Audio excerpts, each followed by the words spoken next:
योग वशिष्ठ महारामायण सुनते रहने के लिए हमारे चैनल को सब्सक्राइब करें और बेल आइकन जरूर दबाएं।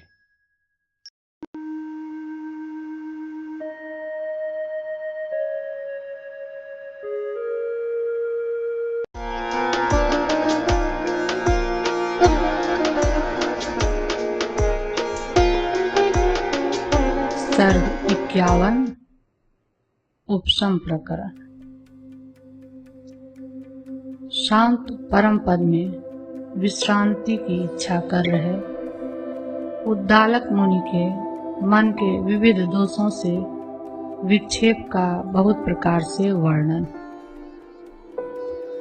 श्रवण और मनन से आत्म तत्व का निर्णय होने पर भी चित्त विश्रांति के बिना विक्षेप रहित जीवन मुक्त सुख की प्राप्ति नहीं होती।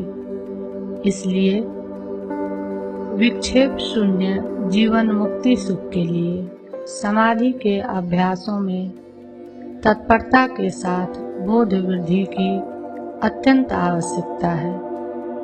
यूं उद्दालक चरित्र वर्णन के द्वारा उपदेश देने की इच्छा वाले श्री वशिष्ठ जी उद्दालक चरित्र के वर्णन के लिए पहले चित्त के चरित्रों में अविश्वसनीयता कहते हैं। श्री वशिष्ठ जी ने कहा, हे श्री रामचंद्र जी, ऐहिक पारलौकिक और दूर स्थित विषयों में आसक्ति होने के कारण बड़े लंबे, वासना प्रचुर होने के कारण अत्यंत महीन, प्रमाद कर रहे पुरुष के तुरंत ही समाधि सुख के विच्छेद के हेतु होने के कारण अत्यंत तीक्ष्ण, आत्मा के प्रतिबिंब के ग्रहण में योग्यता रूप निर्मलता होने के कारण सफेद अतएव छुरे के धार के तुल्य चित्त के चरितों में प्रमादवश विश्वस्त मत रहिए। हे नीति शास्त्र के मर्मज्ञ, सतकुल रूपी खेत में उत्पन्न हुई देह रूपी लता में चित्त शुद्धि, श्रवण आदि देह रूपी उपायों से यह परमात्म ज्ञान रूप आपकी बुद्धि लता चिरकाल में उत्पन्न हुई है। इसे आप विवेक रूपी जल के सेक से बढ़ाइए। वह बाल्यावस्था से यदि सींची जाए तो बढ़ती है, वृद्धावस्था आदि से देह रूपी लता के मुरझाने पर उसके गिरने की शंका से उसका उद्धार भी नहीं हो सकता। उसकी मंजरियों को बढ़ाना तो दूर की बात रही, ऐसा कहते हैं। जब तक काल रूपी सूर्य से यह देह रूपी लता मुरझाती नहीं, तभी तक पृथ्वी पर न गिरी ही इस देह लता का गुरु सेवा श्रवण आदि से उद्धार कर बुद्धि रूपी लता का पालन कीजिए।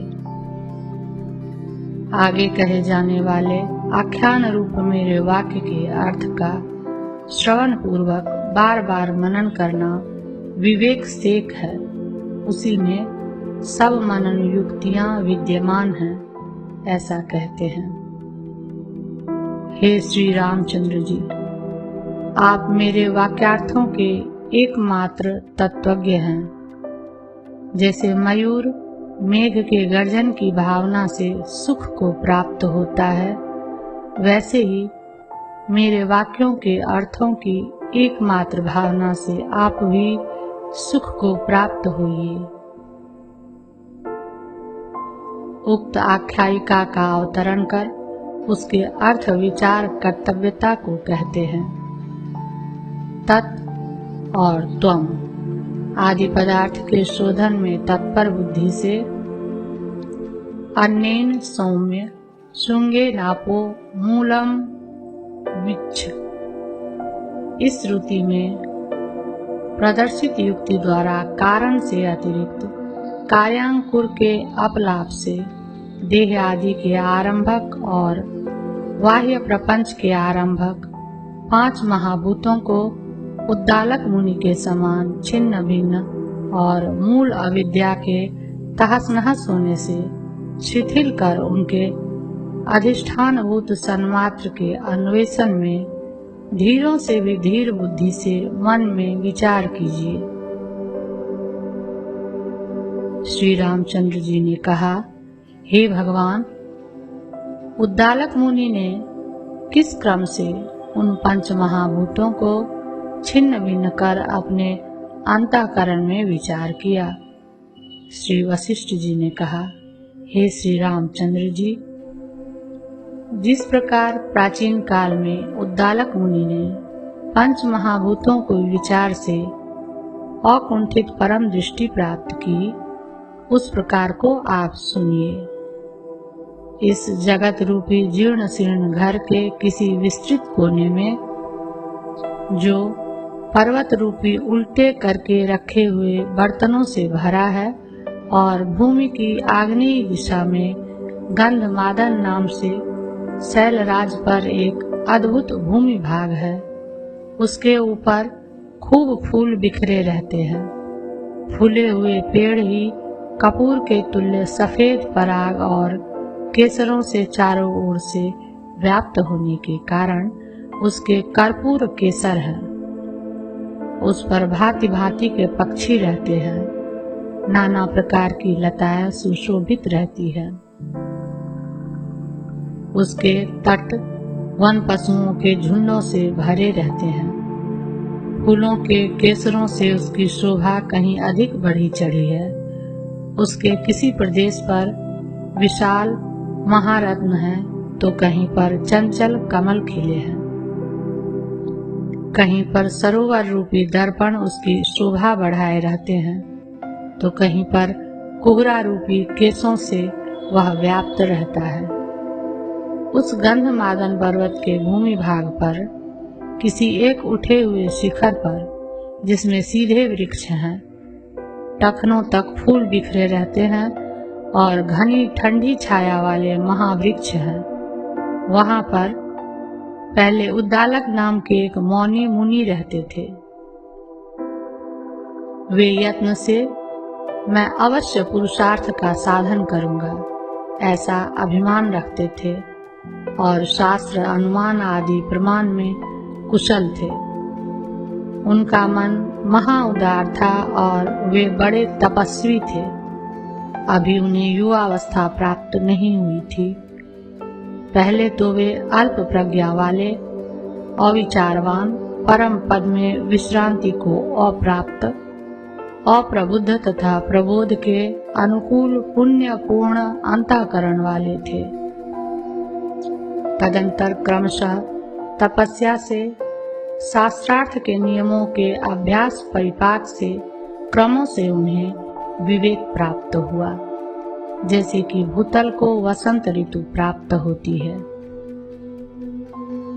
तदंतर एकांत में ही निवास कर रहे संसार रूपी रोग से भयभीत बुद्धि वाले पवित्र मन वाले उन्होंने किसी समय निम्न निर्दिष्ट रीति से विचार किया। प्राप्त करने योग्य पुरुषार्थों में से प्रधान मोक्ष रूप पुरुषार्थ क्या है? इसमें विश्रांति होने पर फिर शोक नहीं होता तथा जिसे प्राप्त करके फिर जन्म से संबंध नहीं होता। जैसे मेरु पर्वत के शिखर पर मेघ चिरकाल तक विश्राम को प्राप्त होता है, वैसे ही जिसमें मन के व्यापारों का त्याग हो चुका हो, ऐसे परम पावन पद में मैं चिरकाल तक कब विश्रांति को प्राप्त होऊंगा। जैसे चंचल अशांत कल्लोलों की ध्वनि के समान ध्वनि वाला तरंगे समुद्र में शांत हो जाती है, वैसे ही मेरे अंदर भोग तृष्णाएं, जिनकी ध्वनि शांत कल्लोलों की ध्वनि के समान गंभीर है, कब शांत होगी। मुझे यह कार्य करके यह भी दूसरा कार्य कर्तव्य है। इस कल्पना का मैं परम पद में विश्रांत बुद्धि से अपने अंदर कब उपहास करूंगा। जैसे कमल के पत्ते में स्थित जल भी स्पर्श न होने के कारण कमल के पत्ते में नहीं लगता, वैसे ही केवल आभास से मेरे चित्त में स्थित होते हुए भी उपेक्षा करने के कारण संबंध रहित विविध विकल्प मेरे चित्त में कब न लगेंगे। मैं बहुत सी बड़ी बड़ी तरंगों से भरी हुई तथा अविवेक से खूब बढ़ी हुई तृष्णा रूपी नदी को विवेक बुद्धि रूपी नौका से कब पार कर जाऊंगा। मैं जगत के प्राणियों से की जा रही असन्मयी तथा चित्त को व्यग्र करने वाली इस बाह्य प्रवृत्ति का बालकों की क्रीड़ा के तुल्य कब उपहास करूंगा। जैसे जिसका उन्माद रूपी वात रोग निवृत्त हो चुका हो, ऐसे पुरुष की विक्षिप्तता शांत हो जाती है, वैसे ही विकल्पों से विक्षिप्त झूले के समान अशांत मेरा मन कब शांति को प्राप्त होगा। आविर्भूत हुए स्वरूप के प्रकाश के छिटकने से जगत की विविध गतियों का उपहास कर रहा मैं ब्रह्मांड शरीर वाले सर्वव्यापक आत्मा के समान परिपूर्ण बुद्धि होकर कब अंतःकरण में संतोष को प्राप्त होऊंगा। जैसे मंथन से उत्पन्न विक्षेप से मुक्त हुआ क्षीर सागर समाधिस्थ भगवान श्री विष्णु से सुशोभित आकार वाला प्रशांत और मंथन से निकली हुई अमृत कौस्तुभ आदि वस्तुओं में निष्प्रिय हो शांति को प्राप्त होता है, वैसे ही परमात्मा से एक रस आकार वाला सौम्य धर्म अर्थ तथा काम रूप त्रिवर्ग में स्पृहा रहित हो मैं कब अंतःकरण में शांति को प्राप्त होऊंगा। सैकड़ों आशा पास रूपी अचल अटल सारी दृश्य शोभा को सन्मात्र रूप से देख रहा मैं कब अपने अंदर अपरिछिन्नता को प्राप्त होऊंगा। जिसकी कल्पनाएं शांत हो गई, ऐसी बुद्धि से बाहरी और भीतरी सारे प्रपंच को चिन्मात्र देख रहा मैं कब उसकी भावना से स्थिर होऊंगा। जिसका चित्त शांत हो गया है, ऐसे स्वरूप वाला अतएव उत्तम चिदेक रस्ता को प्राप्त हुआ मैं जन्मांधता के सदृश अनादि मूल अज्ञान के हटने से कब परम आलोक को प्राप्त होऊंगा। अभ्यास से प्राप्त होने योग्य सुंदर चैतन्य रूपी प्रकाश से बाधिता अनुवृत्ति रूप होने के कारण तुच्छ अर्थात थोड़ी बची हुई आयु से स्वरूप काल कला को आत्मा से संबंध न होने के कारण दूर से ही कब देखूंगा। इष्ट और अनिष्टों से निर्मुक्त हेय और उपादेय से रहित एवं स्वयं ज्योति परम पद में स्थित हुआ मैं कब अंतःकरण में संतोष को प्राप्त होऊंगा। दुराशा रूपी उल्लुओं से भरी हुई जिसने मूर्खता से दूसरे पक्ष में बर्फ से हृदय रूपी कमल को जीर्ण शीर्ण कर दिया है तथा मेरी यह अविद्या अंधकार रूपी काली रात्रि कब नाश को प्राप्त होगी। पर्वत की गुफा में निर्विकल्प समाधि में शांत मनोव्यापार वाला चिदेक रस्ता से मनोवृत्ति रहित हुआ मैं कब शिला की समता को प्राप्त होऊंगा। मेरा अहंकार रूपी हाथी जिसकी स्वांशभूत अभिमान वृत्तियां ही बड़े मद प्रवाह हैं, परमार्थ सन्मात्र के ज्ञान रूप सिंह के द्वारा निहित होकर कब नाश को प्राप्त होगा।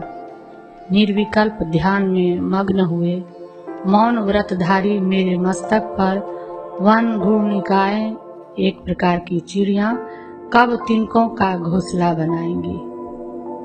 ध्यान में स्थिर बुद्धि वाले अतएव पर्वत के ठूठ के समान निश्चल स्थिति वाले मेरे वक्ष स्थल पर लंबमान जटाओं के अग्रभाग में बनाए गए घोंसले में चिड़िया कब निशंक होकर विश्राम लेगी।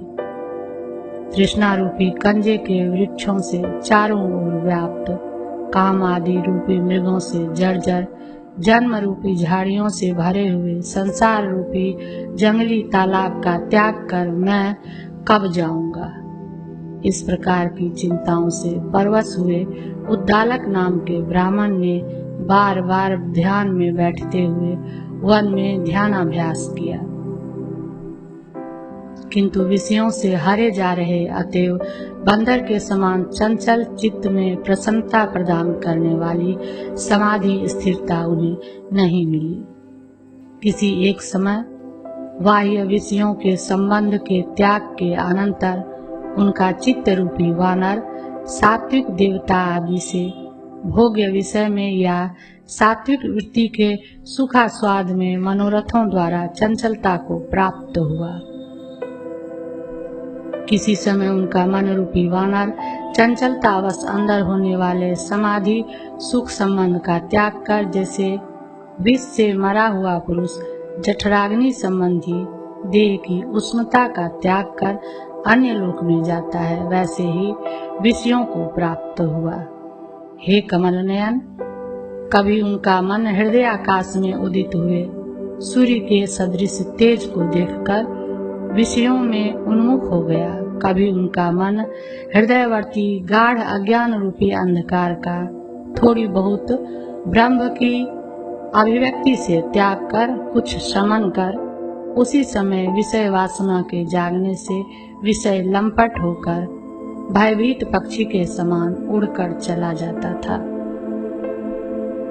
कभी उनका मन बाह्य स्पर्शों का अर्थात विषयों के संबंधों का और आभ्यंतर स्पर्शों का अर्थात समाधि सुख संबंधों का त्याग कर तम अर्थात अज्ञान और तेज आत्मज्योति के अंतराल में अर्थात संधि में लीन होकर निद्रा रूपी शाश्वती चिरकाल तक चलने वाली स्थिति को प्राप्त होता था।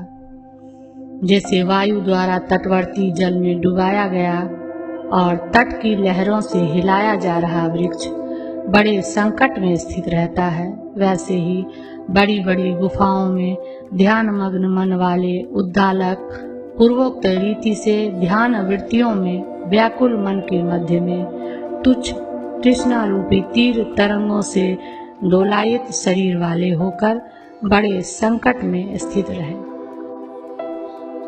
तदंतर व्याकुल मन वाले मुनि जैसे सूर्य प्रतिदिन महामेरु में अकेले ही भ्रमण करते हैं, वैसे ही पर्वत पर भ्रमण करते थे। एक समय वे सब प्राणियों से दुष्प्राप्य एवं सबके संचार से रहित कंदरा में ऐसे ही पहुँचे जैसे मुनि सबके संचार से रहित मोक्ष दशा को प्राप्त होता है। उस कंदरा में वायु द्वारा विक्षेप व्याकुलता न थी, कोई मृग पक्षी वहां कभी नहीं पहुंचे थे, देवता और गंधर्वों तक को उसका दर्शन कभी नहीं मिला था और वह परमाकाश के अर्थात ब्रह्म के समान शोभायमान थी। पुरुषों की राशियों से वह कंदरा चारों ओर आच्छन्न थी। पुष्पों की राशियों से वह कंदरा चारों ओर आच्छन्न थी। नरम हरी घास से ढकी होने से बड़ी भली लगती थी, अतएव मालूम होता था कि मानो ज्योति रूप रस के चंद्रमा के पत्थरों के साथ यानी चंद्रकांत मणियों के साथ जोड़ी हुई मरकत मणियों से बनाई गई है। उसके दरवाजे पर बड़ी मीठी और ठंडी छाया थी। रत्न रूपी दीपकों से वह जगमगाती थी और वन देवियों के अंतःपुर की कुटी के समान बड़ी गुप्त थी। उसके दरवाजे पर केवल शीत निवारण करने वाले आलोक फैलते थे। शरद ऋतु के प्रातःकालीन सूर्य की प्रभा के समान न वह अति उष्ण थी और न अति शीतल थी। सुवर्ण के समान पीला उसका रंग था। वह गुफा बाल सूर्य से सूखी हुई थी। इससे यह व्यक्त होता है कि उसका मुंह पूर्व की ओर था। उसमें बिना शब्द का मंद मंद पवन बहता था। इससे यह व्यक्त होता है कि पश्चिम की ओर उसमें खिड़कियां थी और मंजरियों से लदे हुए वृक्षों से वह युक्त थी। इससे उसमें सुगंधि व्यक्त होती है।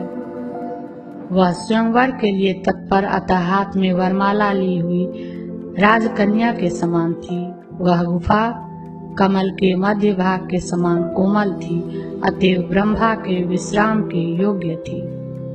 चारों ओर फूलों की राशियों से कोमल और बड़ी मनोहर थी तथा उपशम पदवी के समान सदा ही आश्रय लेने के अनुरूप थी।